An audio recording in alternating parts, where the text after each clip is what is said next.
Let's propagate some really large hydrangeas and throw out. Now these hydrangeas, I cut these yesterday and put them in some water.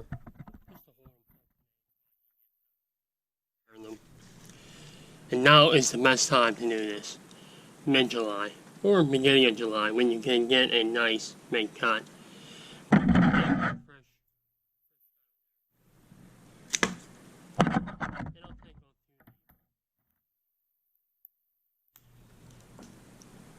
And that's my cutting. Now all the talk about taking all these leaves off, of here, and cutting the leaves that are remaining,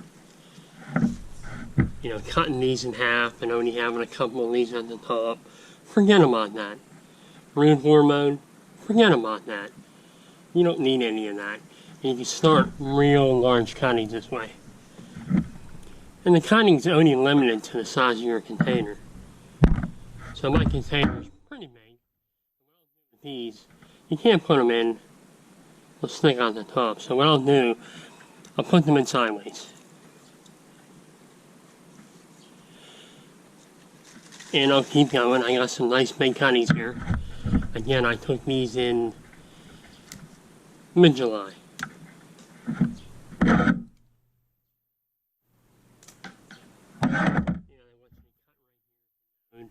Forget about that. I'll take 2 more leaves off. But we want to leave a ton of leaves at the top and get a nice big cutting. So we'll have a chance next year at having some of these little buds produce flowers in the second year. Again, I'll put that in sideways. Alright, so forget about cutting all the leaves off, forget about cutting leaves in half, forget about taking a 6-inch cutting, forget about root hormone, just forget about all that.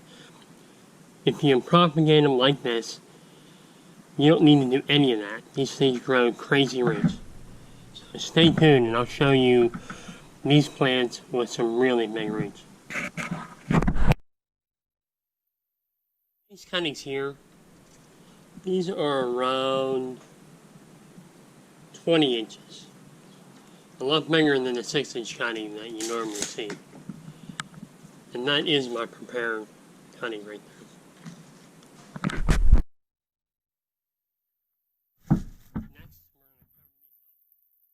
What I have here is a couple layers of cellophane, cling wrap.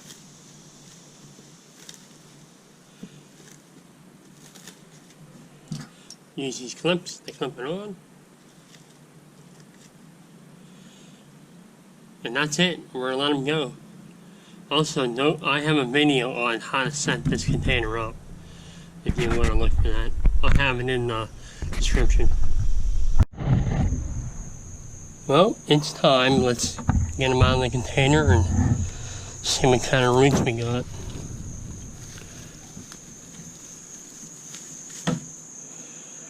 Now they're starting to get a little round, a little bit of rot. That's because they were growing and they were getting too much moisture on the top of the plastic.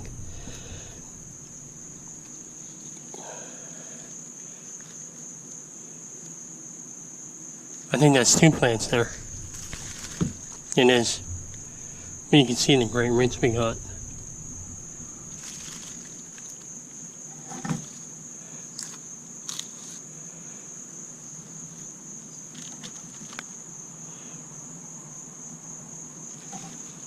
So there it is. I mean, we didn't use any root hormone, no cutting on a little 6-inch cutting. Anything that anyone said about doing this, we have a new shoot coming on here. One more. Well, they grow goodness. Lots of roots. So there you have it.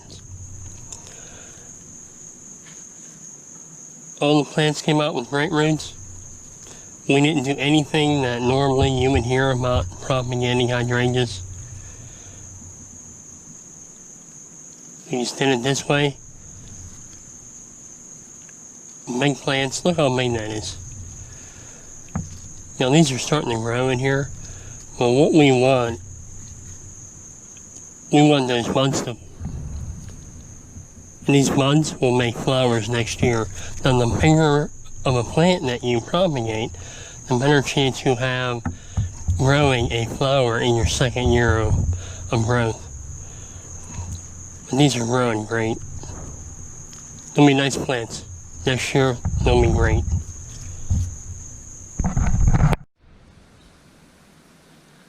I get a lot of questions on the container that I use to propagate hydrangeas or any other plant. Now you can see the size of this. I don't know what the official size is, but you can see that. And this is, I guess, clear, but it's not clear. Now the color on the container doesn't matter, because we put cellophane on top. A lot of times I find these in the garbage, or you can buy them at Walmart, Kmart, anywhere. So, but it doesn't matter, because usually you don't get a top, or you can't find the top. Tops are rarely with the container, unless you buy it brand new. So the first thing is I do have a hole, a 3/8 hole in the bottom here. And that lets the water, excess water out. And in the container, I put about 8 inches of vermiculite. And this vermiculite I bought from Home Depot. It was about $20 for the bag, and I've used it for a lot more than what I have in here. Now the vermiculite, there's no rot or anything, or it doesn't grow fungus. That's why I use it, and it's relatively light.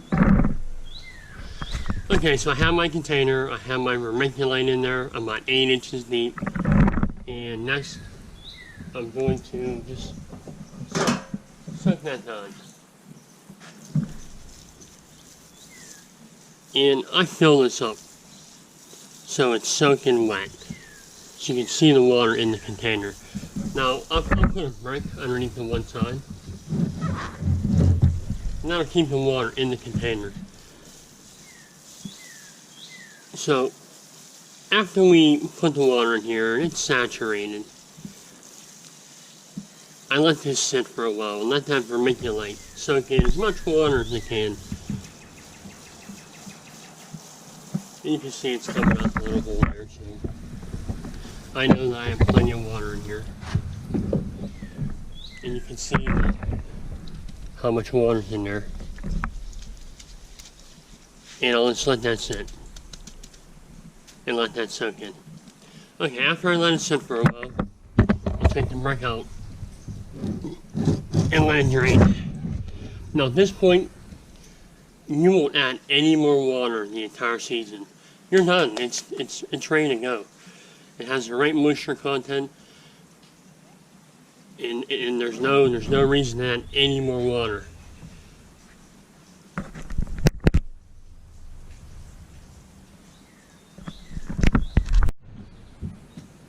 For the top, what I'll do is I'll use some cling wrap or cellophane, and what I'll do is I'll use 3 sheets of this, and I'll pull it over the top.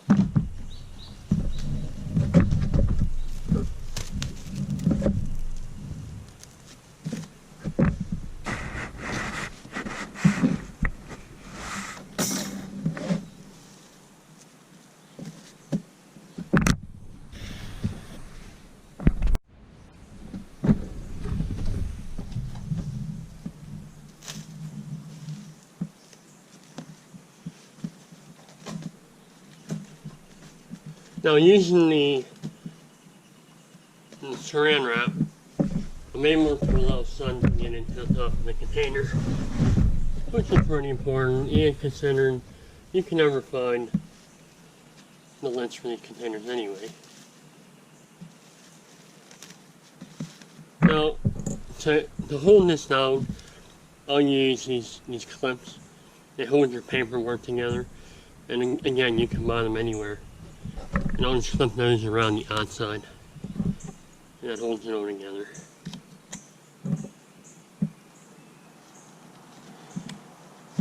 So at this point, your container is ready to go. You don't need to do anything else. I believe the containers are around $5.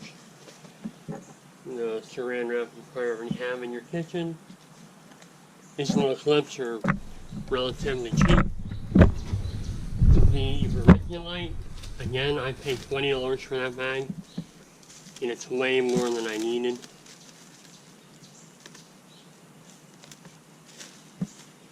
And this container is great for propagating hydrangeas or any other plant that has a nice soft stem.